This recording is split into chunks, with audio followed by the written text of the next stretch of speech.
வணக்கம் நண்பர்களே. PERT CPM பார்க்கலாம். ரைட், பெர்ட்னா program evaluation and review technique, CPM critical path method. இது எல்லாமே ப்ராஜெக்ட் பிளானிங் டெக்னிக்ஸ் தான். ஓகே, இப்போது ஒரு ப்ராஜெக்டை எப்படி எந்த சீக்வன்ஸில் கண்டக்ட் பண்ணால் அதை சக்ஸஸ்ஃபுல்லாக முடிக்கலாம் வித்தின் ஸ்டிப்புலேட்டட் டைம். ஓகே, அந்த மாதிரி இதெல்லாம் பிளான் பண்ணுறது, கரெக்டாக பிளான் பண்ணி எக்ஸிக்யூட் பண்ணுற மெத்தடாலஜிஸ். Okay, right. இப்போ இந்த இதில் பார்த்தீங்கன்னா சம் டிஃப்ரென்சஸ் இதை விட அதிகமாக இருக்குது. பெர்ட்டுக்கும் சிபிஎம்க்கும் என்ன கம்பேரிசன் அப்படின்னு. ஓகே, அதெல்லாம் கொஷின்ஸ் பார்க்கும்போது பார்த்துக்கலாம். மெயினாக என்ன அப்படின்னு சொன்னால், இட் இஸ் 3 டைம் எஸ்டிமேட். பெர்ட்டுங்கிறது 3 டைம் எஸ்டிமேட், அதாவது 3 டைம்.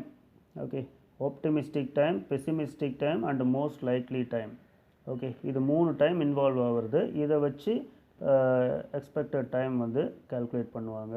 ரைட், நெக்ஸ்ட் இது 1 டைம் எஸ்டிமேட், அதாவது இந்த ஆக்டிவிட்டி டியூரேஷன் அது மட்டும்தான் இன்வால்வ் ஆகும். ரைட், சரி. இப்போது இது event oriented and this is activity oriented. அதாவது PERT event oriented technique, CPM is activity oriented technique. Okay, இதை ஞாபகம் வச்சுக்கோங்க.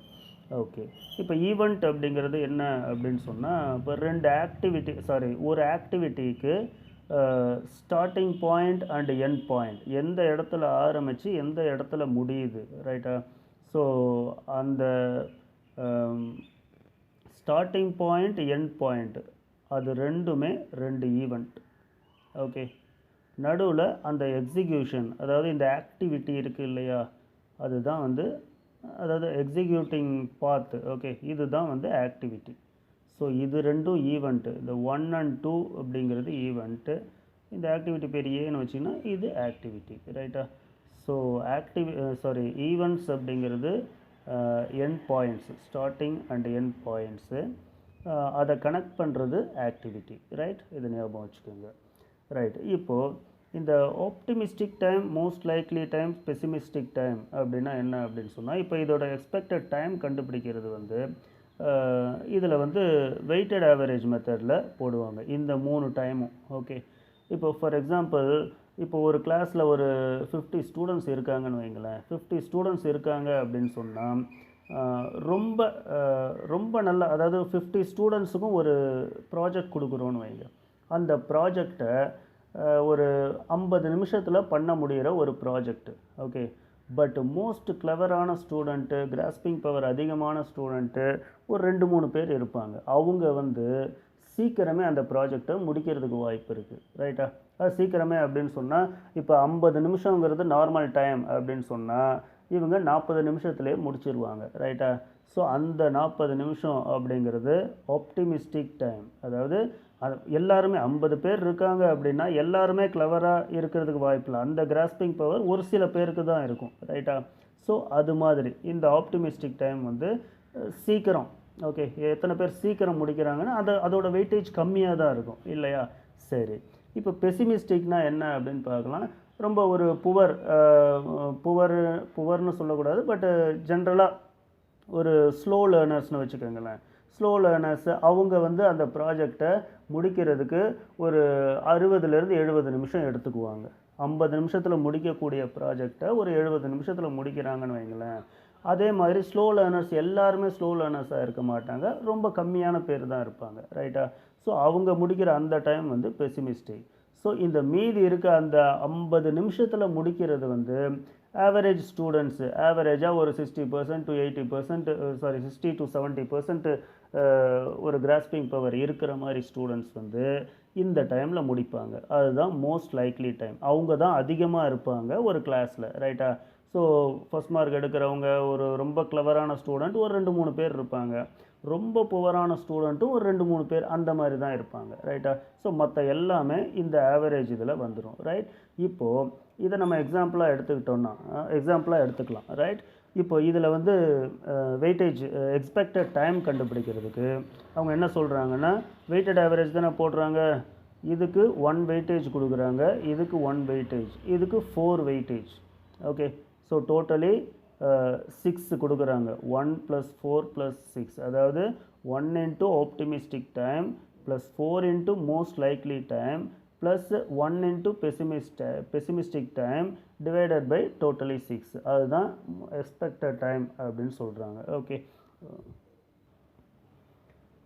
இப்போது expected time for completion of project, ஒரு ப்ராஜெக்ட் கம்ப்ளீட் பண்ணுறதுக்கு இப்போ இந்த 3 டைமும் இன்வால்வ் ஆகுதுன்னு சொல்கிறோம் இல்லையா?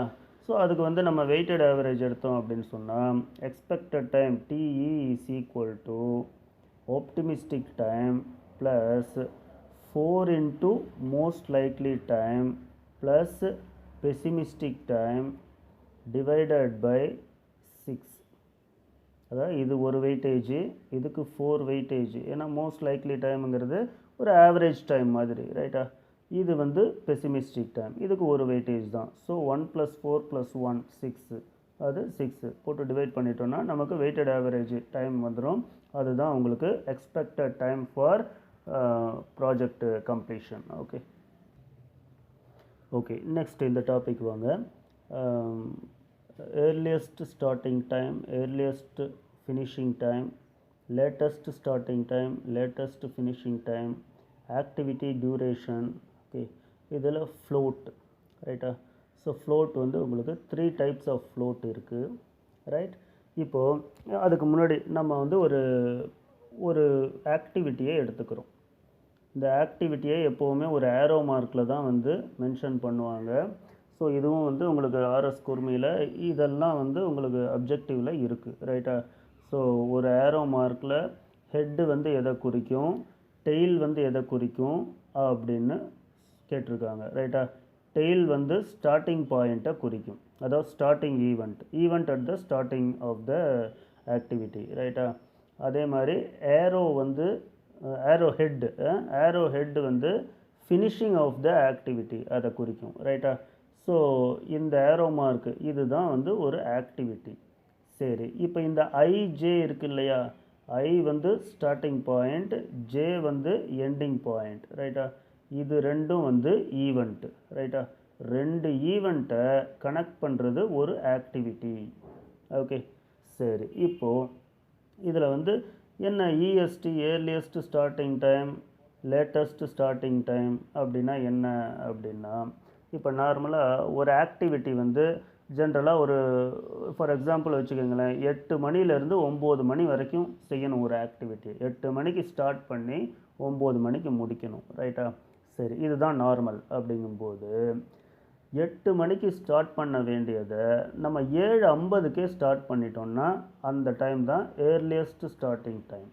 ஓகே, சரி, 7:50க்கு ஸ்டார்ட் பண்ணால் கரெக்டாக ஒரு நார்மல் ஸ்பீட் அதே ஒரு ப்ரிஸ்கிரைப் ஸ்பீடில் போனோம் அப்படின்னு சொன்னால் அதை 9 மணிக்கு முடிக்கிறதுக்கு பதிலாக நம்ம 8:50க்கே முடிச்சிடலாமா, ரைட்?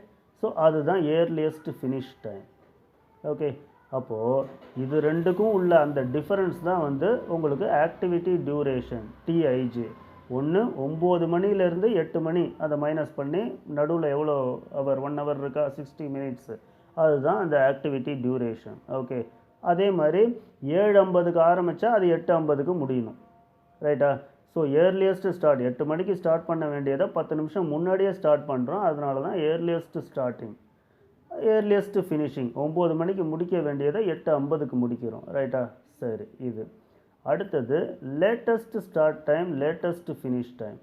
அப்போது 8 மணிக்கு ஸ்டார்ட் பண்ண வேண்டியதை 8:10க்கு ஸ்டார்ட் பண்ணுறாங்கன்னு வச்சுக்கோங்களேன், அது லேட்டஸ்ட் ஸ்டார்ட் டைம். ஓகே, சரி, லேட்டஸ்ட் ஃபினிஷ் டைம் 9 மணிக்கு முடிக்க வேண்டியதை 10 நிமிஷம் பின்னாடி முடிக்கிறாங்க 9:10க்கு, அது லேட்டஸ்ட் ஃபினிஷ் டைம். ஓகே, சரி, இப்போ இதில் வந்து ஃப்ளோட்டுங்கிறது ஒரு இந்த டைமில் இருக்க ஒரு டிஃப்ரென்சஸ், ரைட்டா? சரி, இப்போ இதை எப்படி கண்டுபிடிக்கிறது? Total float, independent float, free ஃப்ளோட்டுன்னு 3 ஃப்ளோட் இருக்குது, ரைட்டா? சரி, இப்போது இந்த மாதிரி எழுதிக்கோங்க. ஒரு activity 2 event, starting event, ending event, ரைட்டா? அதோட ஒவ்வொரு ஈவெண்ட்டோட occurrence time, earliest time, latest time, இதோட ஏர்லியஸ்ட் டைம் இங்கே, இதோட லேட்டஸ்ட் டைம் இங்கே, ரைட்டா? அந்த மாதிரி எழுதிக்கோங்க. You will have a rectangular format. Okay, இது வந்து ஒரு ரெக்டாங்கிள்னு வச்சுக்கோங்க. ஓகே, இந்த ரெக்டாங்கிளோட மெயின் டயகனல் பாருங்கள், ஒரு ரெக்டாங்கிள் வரைஞ்சிங்க அப்படின்னு சொன்னால் அதோட மெயின் டயகனல் இது தான், ரைட்டா? லெஃப்ட் டாப்பில் இருந்து ரைட் பாட்டம் கனெக்ட் பண்ணுறது அதுதான் மெயின் டயகனல், ரைட்டா? சரி, இந்த மெயின் டயகனல் வாங்க இஎஸ்டி எல்எஃப்டி ஒரு ஏரோ போடுங்க. அதாவது இந்த லெஃப்ட் டாப்பில் இருந்து ரைட் பாட்டமுக்கு ஒரு ஏரோ போடுங்க. போட்டிங்கன்னா உங்களுக்கு இந்த டிஃபரன்ஸ் வருமா? LFT latest finish time minus earliest start time அப்படின்னு வரும், ரைட்டா? மைனஸ் த ஆக்டிவிட்டி டியூரேஷன். அதாவது இங்கேருந்து இதை ஒரு ஏரோ மார்க் போட்டு இப்படி கொண்டு வரணும் நம்ம, ரைட்டா? ஸோ இதிலிருந்து இதை மைனஸ் பண்ணி minus activity duration, that is what called total float. So நீங்கள் இந்த மாதிரி ஒரு உங்களுக்கு ஈஸியாக புரியணுன்னா ஒரு ரெக்டாங்கிள் மாதிரி போட்டு, ரைட்டா, இதோட மெயின் டயகனல் இது, இந்த மெயின் டயகனலுக்கு வர்றது தான் உங்களுக்கு டோட்டல் ஃப்ளோட், ரைட்டா? So total float is latest finish time minus earliest start time minus DIJ duration of the activity. ஓகேவா? இதுதான் டோட்டல் ஃப்ளோட். சரி, அடுத்து இண்டிபெண்டன்ட் ஃப்ளோட்டுன்னு ஒன்று இருக்குது. இண்டிபெண்டன்ட் ஃப்ளோட்டுக்கு என்ன பண்ணுறது? இந்த மெயின் டயகனல் இல்லாமல் செகண்டரி டயகனல் இருக்குல்ல, அதுக்கு ஒரு ஏரோ மார்க் போடுங்க. இந்த எல்எஸ்டியும் இஎஃப்டியும் கனெக்ட் பண்ணுற மாதிரி, ரைட்டா? இப்போ என்ன வரும்? இஎஃப்டி எப்போவுமே ஃபைனல் மைனஸ் இனிஷியல் தான் எடுக்கணும், அதை ஞாபகம் வச்சுக்கோங்க. இங்கேருந்து இப்படி ஏரோ மார்க் போட்டிங்கன்னா ஃபைனல் மைனஸ் இனிஷியல் தான் எடுக்கணும். அதனால தான் எல்எஃப்டி மைனஸ் இஎஸ்டின்னு எடுக்கிறோம், ரைட்டா? LFT minus EST minus the total duration of the activity, ரைட்டா? சரி, அதே மாதிரி இண்டிபெண்டன்ட் ஃப்ளோட்டுக்கு நீங்கள் செகண்டரி டயகனல் போட்டிங்கன்னா இந்த டைரக்ஷனில் வருமா? Left bottom to right top. Okay, இந்த ஏரோ மார்க் போட்டிங்கன்னா இது ஃபைனல், இது இனிஷியல் ஆயிருமா? அப்போ ஐஎஃப்னு இங்கே போட்டுங்க. இண்டிபெண்டன்ட் ஃப்ளோட் என்ன அப்படின்னா EFT minus LST minus DIG, EFT minus LST minus DIG, ரைட்டா? ஸோ இந்த ஏரோ மார்க் இந்த டயகனலை போட்டுட்டு இதோட final point minus initial point minus activity duration, ரைட்டா? இதுதான் இண்டிபெண்டன்ட் ஃப்ளோட், ரைட்? அடுத்து ஃப்ரீ ஃப்ளோட். ஃப்ரீ ஃப்ளோட்டுங்கிறது இந்த டாப்பில் இருக்க இந்த இது. So EFT minus EST earliest finish time minus earliest start time minus DIJ, right? So இந்த 3 ஃப்ளோட் வந்து இம்பார்ட்டன்ட், ரைட்? இதில் வந்து ப்ராப்ளம்ஸ் கேட்பாங்க. சிம்பிள் ப்ராப்ளம்ஸ் தான் எல்லாம். ஏர்லியஸ்ட் அக்கரன்ஸ் டைம்னு கொடுத்துருவாங்க, latest occurrence time of event 1ன்னு கொடுப்பாங்க, ரைட்டா? அப்போ ஈவெண்ட் 2ன்னா அதுக்கு அடுத்தது ஈவெண்ட் 2ல் வந்து earliest occurrence time latest occurrence டைம்னு கொடுத்துருப்பாங்க, ரைட்டா? இது மாதிரி ஒரு ஆக்டிவிட்டி மட்டும் கிடையாது, இது மாதிரி 4-5 ஆக்டிவிட்டி வரிசையாக சீக்வன்ஷியலாக இருந்துச்சுன்னு வைங்களேன். இப்போ இந்த ஆக்டிவிட்டியை எடுத்துக்கிட்டால் தான் இது ஸ்டார்ட்டு, இது ஃபினிஷு. அடுத்து சீக்வன்ஷியலாக ஒரு ஆக்டிவிட்டி இருந்துச்சுன்னா இது ஸ்டார்டிங் பாயிண்ட் ஆயிரும், அடுத்து எண்டிங் ஈவெண்ட் ஆயிரும், ரைட்டா? அப்போது அக்கரன்ஸ் டைம்னு கொடுப்பாங்க. Latest occurrence time, earliest occurrence time, okay. Start time, finish டைம்னு கொடுக்க மாட்டாங்க. மோஸ்ட்லி ஒரே ஒரு ஆக்டிவிட்டி இருந்தால் earliest starting time, earliest finishing time அந்த மாதிரி டேர்மில் கொடுப்பாங்க, ரைட்டா?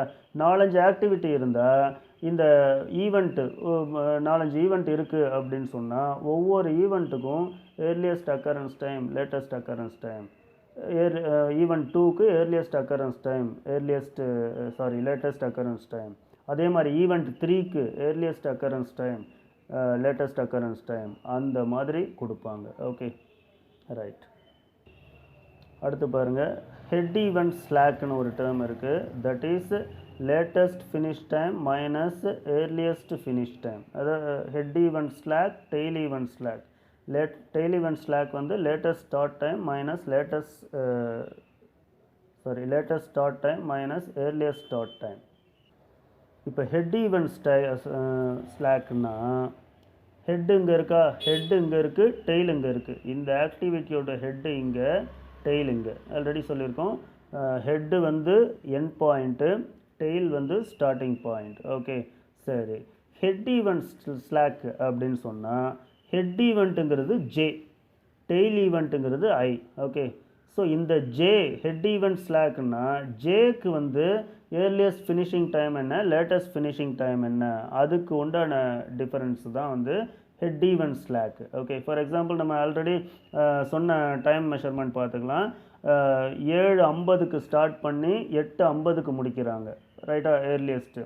அதே மாதிரி இங்கே வந்து 8:10க்கு ஸ்டார்ட் பண்ணி 9:10க்கு முடிக்கிறாங்களா. அப்போது 7:50 8:50, இது 8:50, இது 9:10. அப்போ இந்த 9:10க்கும் 8:50க்கும் உள்ள அந்த டிஃப்ரென்ஸ் 20 நிமிஷம் இருக்குது இல்லையா, அதுதான் வந்து உங்களுக்கு ஹெட் ஈவெண்ட் ஸ்லாக் ஃபினிஷிங் ஏரியாவில். ஓகே, ஹெட் ஈவெண்ட் ஸ்லாக் வந்து எல்எஃப்டி மைனஸ் இஎஃப்டி. ஓகே, சரி. அதே மாதிரி இங்கே டெய்ல் இருக்கா, டெய்ல் ஈவெண்ட்டு ஐ, டெய்ல் ஈவெண்ட் ஸ்லாக்குங்கிறது இது. ஓகே, இது வந்து 7:50க்கு ஆரம்பிக்கிறாங்களா, இது 8:10க்கு ஆரம்பிக்கிறாங்க. ஓகே, ஸோ 7:50க்கும் 8:10க்கும் உள்ள டிஃபரன்ஸ், டைம் டிஃபரன்ஸ் என்னவோ அதுதான் உங்களுக்கு tail event slack. Okay, so LSD minus EST. Okay, right, this one. அடுத்து டிஐஜே, டியூரேஷன் ஆஃப் ஆக்டிவிட்டி. சரி, இன்னொன்று எப்படி எழுதலாம் அப்படின்னு சொன்னால், டிஐஜேங்கிறது இஸ் நத்திங் பட் அந்த சொன்னது, அதை 8 மணிக்கு ஆரம்பித்து 9 மணிக்கு முடிஞ்சால் அந்த 9 மணி மைனஸ் 8 மணி, ரைட்டா, அதுதான் ஆக்டிவிட்டி டியூரேஷன், ரைட்டா. அதை வந்து எப்படி எழுதலாம், 3 விதமாக எழுதலாம். எப்படி எழுதலாம் அப்படின்னா, இங்கே பாருங்கள். ஸோ இஎஃப்டி மைனஸ் இஎஸ்டி, அதாவது இது 7:50 சொல்லியிருந்தோம், இது 8:50 சொல்லியிருந்தோம். ஸோ 8:50 மைனஸ் 7:50 60 நிமிஷம், அதுதான் டியூரேஷன் ஆஃப் ஆக்டிவிட்டி. இல்லை 8 மணிக்கு ஆரம்பித்து 9 மணிக்கு முடிக்கிறது, அது நார்மல் டியூரேஷன். ஓகே, அதையும் டியூரேஷன் ஆஃப் ஆக்டிவிட்டின்னு சொல்லலாம். ஆர் இதையும் சொல்லலாம், அதாவது 8:10க்கு ஆரம்பித்து 9:10க்கு முடிக்கிறது, ரைட்டா. ஸோ இந்த 60 மினிட்ஸு, ஸோ இது எல்லாமே சேம் தான் இல்லையா. ஸோ இதுதான் வந்து activity duration. Activity duration is nothing but LFT minus LST or EFT minus EST. Okay, இப்போ எவ்வளோ லேட்டாக ஆரம்பிக்கிறோமோ அவ்வளோ லேட்டாக தான் நம்ம முடிக்க முடியும். அதே மாதிரி எவ்வளோ சீக்கிரமாக ஆரம்பிக்கிறோமோ அவ்வளோ சீக்கிரமாக அந்த ப்ராஜெக்ட், அந்த ஆக்டிவிட்டியை முடிச்சிடலாம். Okay, so TIJ is equal to LFT minus LST or EFT minus EST, right? Okay, problems next video la paakalam. Thank you.